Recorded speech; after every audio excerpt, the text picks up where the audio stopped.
that we were going to go happy and live out the rest of our days as a happy family, healthy as we could be, because I didn't want to pump him full of this poison when he was just going to surpass anyway. And I wanted him to have quality over quantity. Hey guys, thanks for joining me today. I'm just so excited for you to meet today's guest. She first caught my attention when she posted in our Facebook group, as a lot of our guests do, but this was a little bit different. So last Christmas, she posted in our group about wanting to give back. She does this every year in order to keep her son Jude's memory alive. You see, her son Jude passed away of brain cancer at 6 months old. This year, I believe he would have been 9 years old. Every year, she does things to keep his memory alive, spread random acts of kindness. I was just so touched. What she did in our group was ask moms to register something that they needed for their baby, whether they were pregnant or already had kids of their own. And she was going to go on and purchase different items for random moms on the list. And I was just so touched and so inspired by her and her story and just how she worked at keeping her son Jude's memory alive.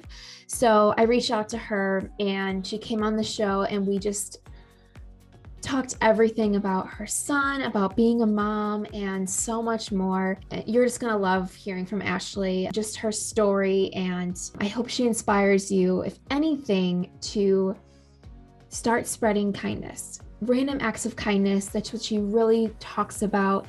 And so if we can do one thing for her, just think of one way today that you can do a random act of kindness. So without further ado, here's my interview with Ashley Chauvin. All right, welcome Ashley. Thanks for coming on the show today. So glad you're here. So just to get started, can you just tell us a little bit about you? And we're gonna kind of go from there. Sure. I'm Ashley Chauvin. I live in New Orleans, Louisiana.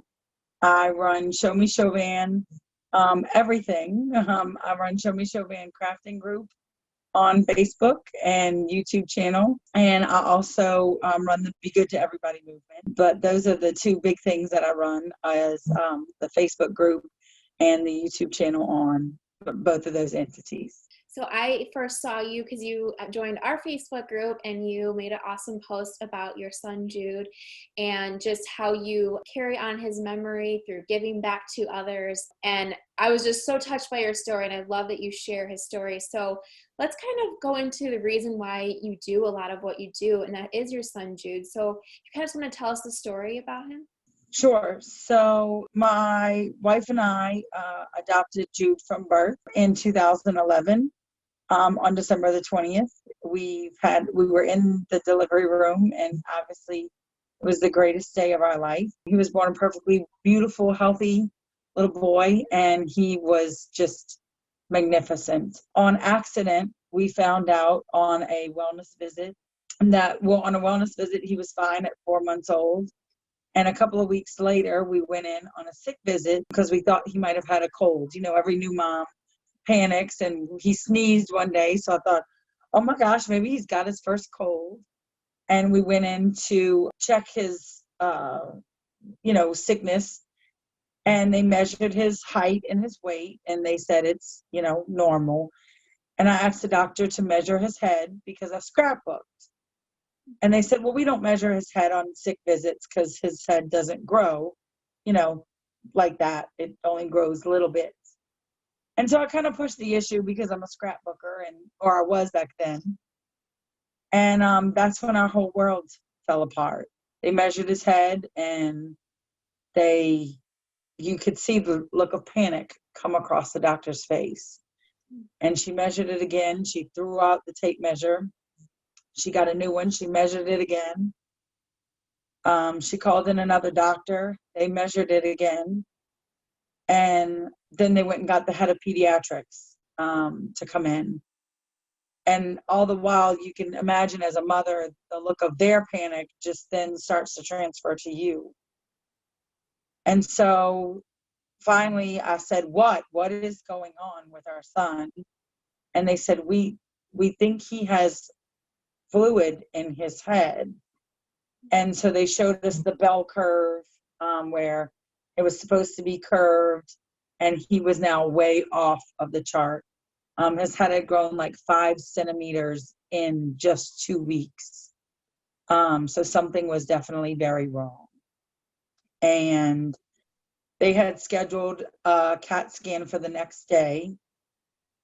And as a mother, that wasn't good enough. So I had gone home, packed a bag, and we went to the emergency room. My son had a full head of hair. So obviously we didn't see like the soft spot bulging because he had beautiful, beautiful black hair.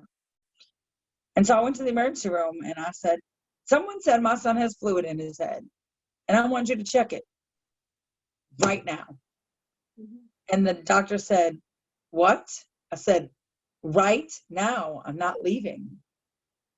And so with a little bit more squeaky wheel gets the oil, they did. And the worst day of our life began at that moment. My son had a tumor in his head the size of a tennis ball, and it was diagnosed as a rare brain cancer called ATRT, which is atypical teratoid rhabdoid tumor. And it was a very rare, aggressive brain cancer that it was the worst news ever. So they called in.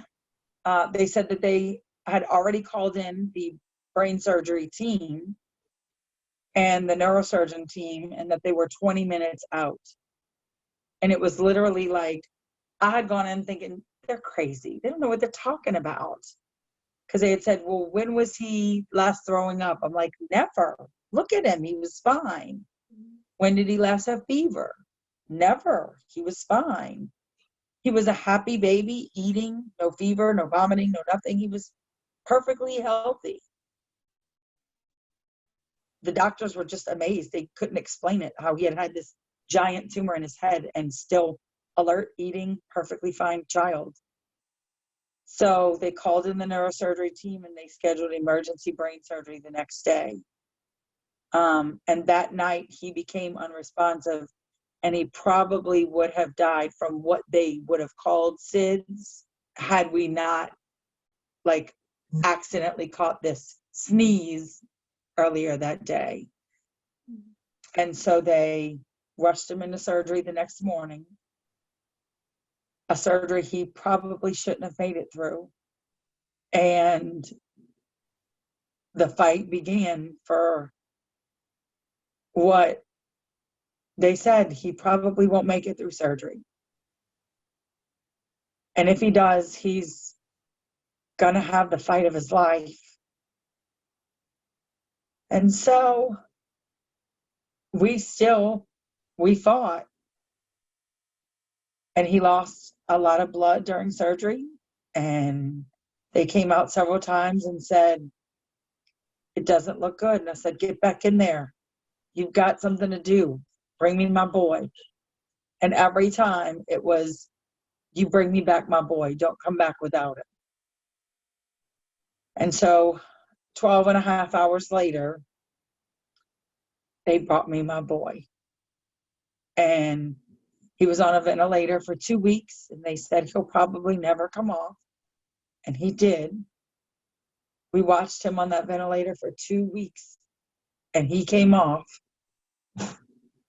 And they told us what type of cancer he had and that he probably was not going to survive it. So we had the option of chemo, and that we could fight, that we were going to go happy and live out the rest of our days as a happy family, healthy as we could be. Because I didn't want to pump him full of this poison when he was just going to surpass anyway. And I wanted him to have quality over quantity. And so as a family, we made the decision that that's what we were going to do. And so shockingly, he improved, and we came home, and we had the best 2 months of our life at home. We went to the police station and we dressed him up as a police officer and we took pictures. We went to the fire station, dressed him up as a fireman. We went to the zoo, to the art museum.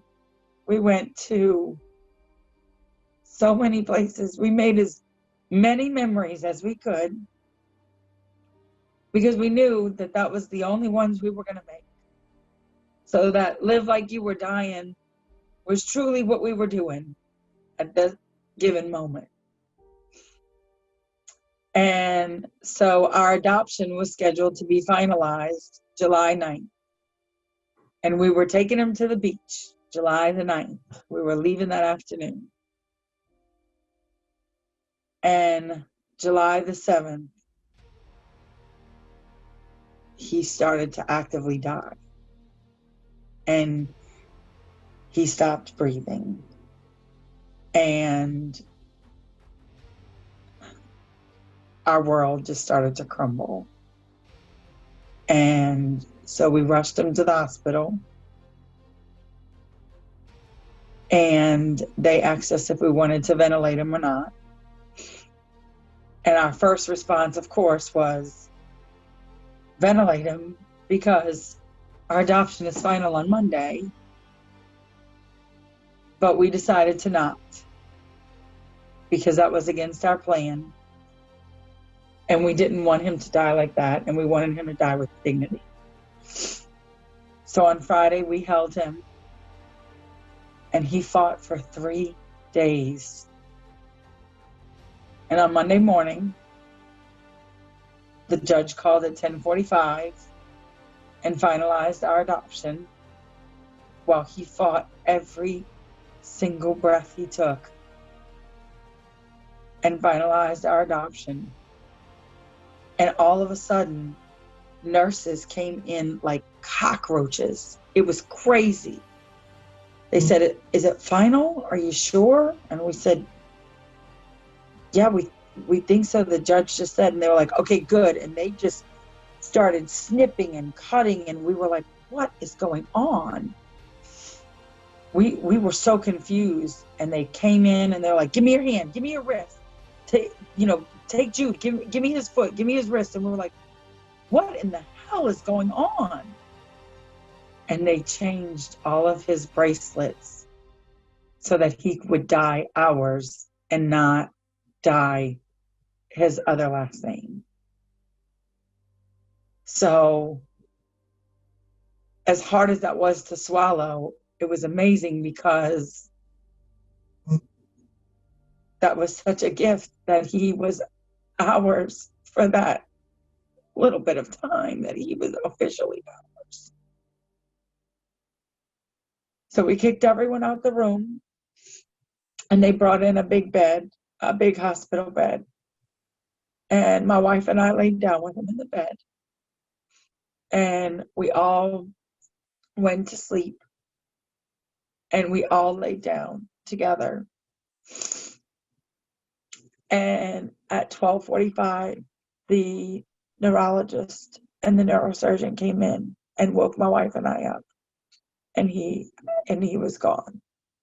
So his gotch date and his death date are the same date. So it's pretty amazing because it's a day of celebration as long as a day of grieving. But he died in such a dignified way, in such an amazing poetic way. And so since then, we started this amazing group of giving and remembering our boy and remembering and making sure that he's not forgotten. Because when you're 6 months old, you don't have that long of a life. And as a mom, that's what you're the most afraid of, is that your kid is going to be forgotten. Does that make sense? Mm-hmm.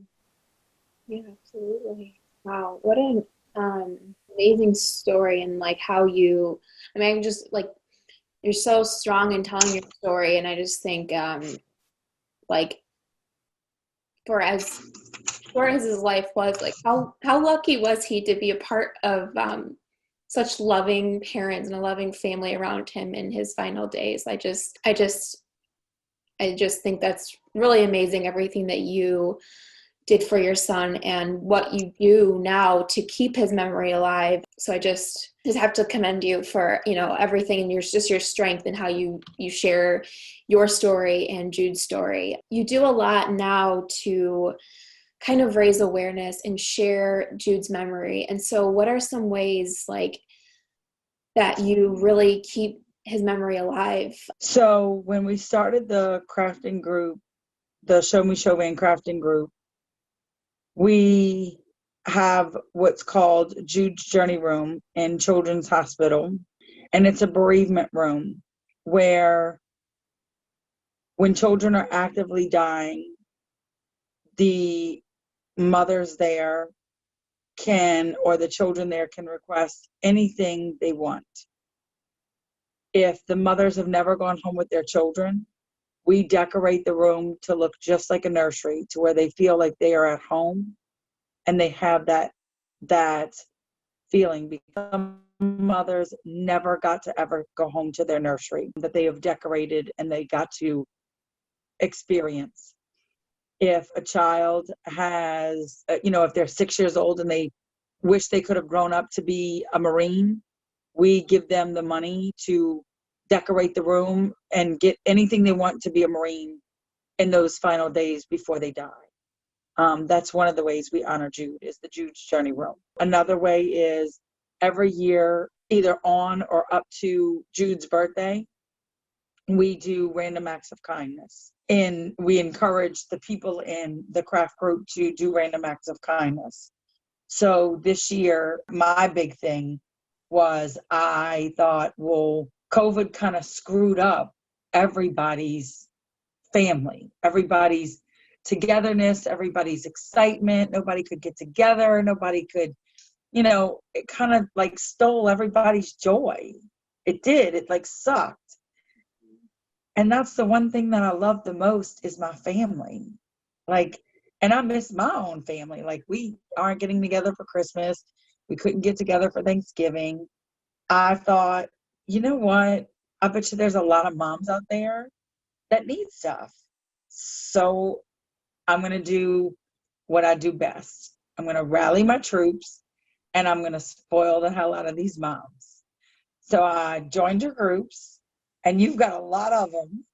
You've got tons of them. And I'm not in any of them because my kid is, an older kid. And I run my group, which keeps me very busy. And I represent a lot of companies in the craft world. So I stay very busy. I'm also an 8th grade middle school teacher. So I stay super busy. And so I put my message in a couple of your groups, and they're like, we don't allow this post. We don't allow this post. And I was like, and they're like, no buying and selling. I'm like, I'm not buying anything. I'm trying to give things away. I promise. I was like, I know this might look like a scam, but it's not. I'm really going to buy all this stuff for people. I promise. And this lady was like, stop posting your crap. I'm like, okay, I'm so sorry. I'm really trying to do good here, people. And then in one group, one of the ones that you run, I put it and I'm like, please, someone just post your stupid list and let me just buy one thing in honor of my child. And this one lady went and registered under the link. And because it shows me all the things, like if it registers under that specific link, it shows me immediately all the things that are on her registry. And so I just went and picked out 2 things on a registry and I sent them to her. And then another lady registered and she only registered 3 things. So I bought everything on her list. And then the next lady posted her link. And so I went in and I bought 2 things off of her list.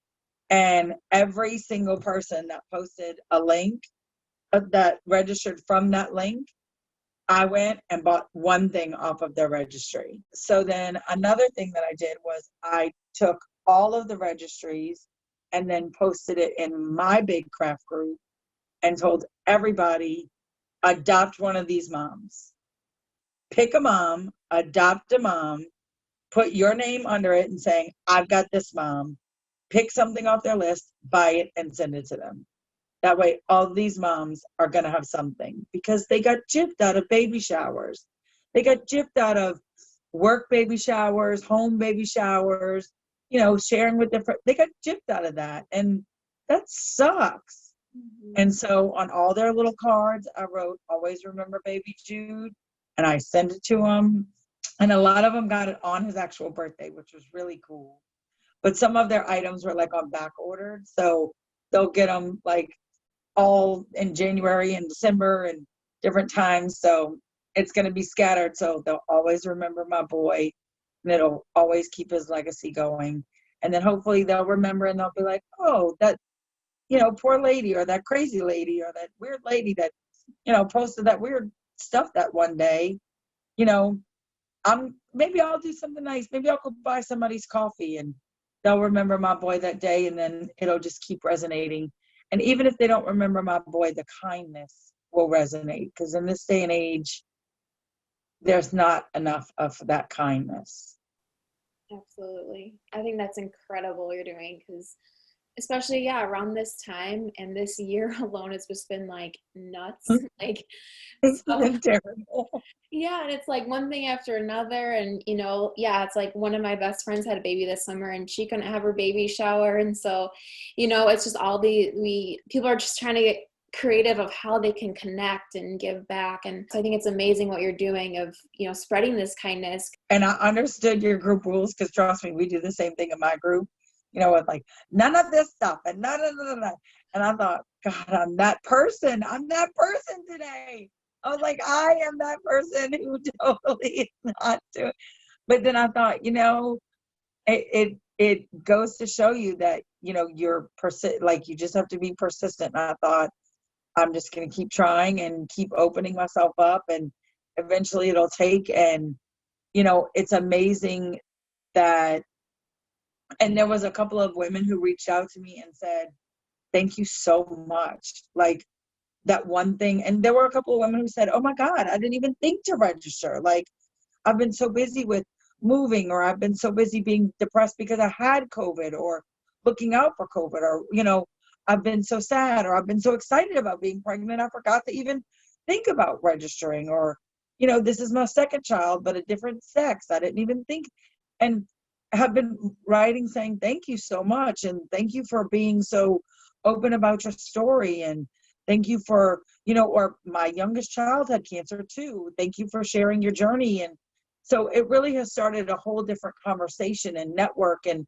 it's really been a great thing, because it did open up conversations for me and other women to support each other through whole different avenues that I didn't even expect. And I thought, wow, that was a whole lot of floodgates that I was really happy about. So it just goes to show you the connections that people are longing for right now, that you never know what they're longing for unless you make yourself that vulnerable human being. And I've learned that through my child, and he didn't even know that. And that's what was so incredible, is that he's opened up so many gates with just being a little 6-month-old baby that only touched this earth for so long. He touched this earth for so much longer than what he could have imagined. Mm-hmm. Yeah, I love that. I love when you speak about his legacy and the impact he's making. People don't always live like you're dying kind of thing. They think, oh, I got tomorrow, I can do this the next week, next month. But when you really look at it, it's like any day could be your last. Why not, live on and make an impact, while you're here right now. So I think it's incredible what you're doing. And that's one of the reasons why we created this show too, is like, so many moms and women have stories to share, but I think a lot of moms are intimidated or afraid to share their story. But the second one person does, it's like, oh my gosh, I went through that too. Or that reminds me of another, story. And it kind of just, I think it helps so many people like share and connect, and it's kind of like a snowball effect. And since joining your group, because, I even said, I'm just going to go in, put this there, and then step out. And then I told my group, I said, I'm cheating on y'all. I'm cheating on y'all with a bunch of breastfeed moms. I don't even breastfeed. I don't even have little one, and I've been cheating on y'all with these breastfeeding mamas. I'm obsessed with them. I listen to their stories. I talk to them. I said, I'm so obsessed with this other group. I said, that's like the harmonica group of the 2015 and all over again. I said, I am so invested in this group now. And I'll have to tell you a funny story. So when my wife and I were getting ready to have Jude, I was taking medicine to make my breast milk drop so that I could breastfeed Jude because I really wanted that experience and things like that. So you're going to laugh. I hope you laugh because I laugh at it every time. So when Jude was born, he came out and they were like, what a beautiful baby boy. 6 pounds, 7 ounces, 10 fingers, 10 toes, and oh my goodness, 2 teeth. And I said, I'm sorry, what? And they said, yep, 2 full baby teeth. He had 2 full baby teeth on the bottom, on his bottom palate. And I said, I'm sorry, 10 fingers, 10 toes, and 2 teeth? And they said, yes, ma'am. I said, screw breastfeeding, ain't nothing with teeth latching onto these tits. I said, no way, Jose. I said, stop the medicine. I am not breastfeeding because that is no. I thought, 2 freaking teeth? Who in the, I thought, I said, is that normal? And they said, sometimes it happens. They have calcium, deficiencies or indeficiencies or hyperactive calcium or whatever. And they said, absolutely, it happens. And I thought, oh no, I spent months taking this medicine for nothing because I am not breastfeeding anymore. Oh my I was like, because most parents, they have like the teeth work their way in so you get used to it. Right. No, he had these big beaver chompers like grown into his mouth. I thought, right. I think this is a sick joke from Jesus. Like, no way, Jose. Yeah, that probably wouldn't be too fun learning how to breastfeed with. Right. Right after that. And my boobs were already like so big and so huge and so sore, and they were so full of milk. I thought, well, you could just milk this cow dry because I'm not latching on to nothing. I thought I'll sell my breast milk, and we ended up donating the breast milk that I had ready to a milk bank here in New Orleans. But I said, after that, this Bessie is done. I was like, no. So I just love everything you're doing, and I just love how you you're just so inspiring the way you speak, and I just hope that women that are listening to this kind of take it as a sign to pass on the kindness and share their story, because everyone has a unique story to share, but I just think that the kindness is like such a big thing that's really cool. Well, thank you.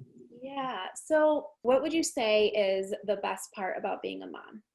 The best part about being a mom is correcting the mistakes of the generations before us and making this world a better place than what you ever thought it could be.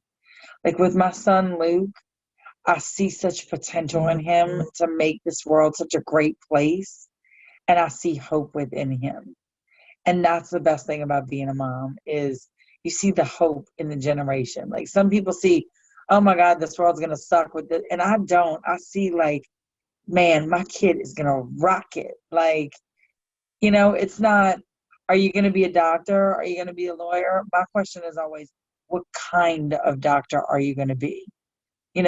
What kind of court cases are you going to win? Because I want him to always know you're not, well, maybe you'll be successful. You are going to be successful, but how successful are you going to be? Like, you're going to be successful. I always want him to know that he's got this potential. So it's kind of like that hold on to hope. And that's what I love about being a mom is having a hand in that hope and that change. I love that. From moms listening, there might be a lot of moms listening that are kind of in a rough season right now, and they hear your story and they're inspired. So what words of advice do you have for moms right now? I mean, like we were saying earlier, like this year has been crazy and hard for a lot of families, a lot of moms. So what advice do you have for those moms in kind of a rough season right now? One of the things is, don't be afraid to lose your crap. Like, don't be afraid to lose it. Don't be afraid to just sit down and cry and just absolutely lose it. Don't feel like you have failed at anything if something doesn't go right. Everybody makes mistakes, and everybody makes more than one of them, sometimes twice. There's no perfect mother. There's no perfect anything. Even the ones that make you think they are have made tons of mistakes. Don't be afraid to try new things. Don't be afraid to laugh with your kids and at your kids, because both of those things are good for the soul. Don't be afraid to get on the floor and have a good time and take a rest. Don't be afraid to stop, and don't be afraid to go. And those are the biggest things. And laugh, because if you don't laugh, you'll cry your eyes out. So those are the biggest things. But one of the biggest things I've noticed is, don't be afraid to kind of lose, like, don't be afraid to lose your shit. Don't be afraid to take that moment just to say, okay, enough is enough. Today is not my day, and I'm going to just call it a wash and move on. A lot of people think they just have to keep going in this perfect mentality, and that's when it all balls up and it all keeps falling apart. That's where the volcano keeps erupting. If you just stop and let it diffuse and let everything just stop right there, then that eruption ends. Then you start over fresh with that clean slate. So I think that it's okay to fail. It's okay to burn the cookies. It's okay to mess up the laundry. It's okay to forget that you didn't feed the dog. It's okay. It's okay to do all those things. The dog's going to live. The laundry will get rewashed. You can bake another batch of cookies, and everybody lives. I've learned that. Everybody will still live with all those things. And I always like to end these with a little question, like a fun thinking question. If you could have a billboard made today where you would share one tip with moms everywhere, what would you have it say? I know you said so many tips just now too, so it's kind of related, but. It's more like a quote than a tip. Perfect. And it's the quote that I wear, but it's more like a quote than a tip. And I live by this every single day. It's by Martin Luther King. It's a great quote. It will keep you through every day. If you can't fly, run. If you can't run, walk. If you can't walk, crawl. But whatever you do, just keep going. I love it. That's my motto every single day. If you can't fly, run. If you can't run, walk. If you can't walk, crawl. But just keep going. And you got this. Yep. That's perfect. I love it. That's an awesome way to end this interview. And just to end, can you also just tell everyone where they can find you on your Instagram, your YouTube, and all your channels where they can see more of you? Absolutely. I'm on everything that I have is Show Me Chauvin. And it's show me your goodies, but show me, and then my last name is Chauvin. CHAUVIN. Perfect. Well, we'll link it in the description as well on YouTube Perfect. and podcasts and all that. Awesome. Well, thank you again so much for coming on, Ashley. It was a pleasure talking to you. I love your story. It's awesome what you're doing. Thank you so much for having me, love. You're a gem. I absolutely adore you. Thank you. Hey guys, if you found this or any episode of Mom Talks with Krista helpful, please like, comment, subscribe, and of course, share it with your friends. We release new videos every single Wednesday, and our new podcast is out every single Thursday, so lots of different ways you can catch us. And of course, if you're not following us on our socials, go ahead and follow us there. We've got tons of new content for you every single day. And finally, if you're watching this and doubting yourself, you're doing a great job. So thanks so much for watching, and I'll see you next week.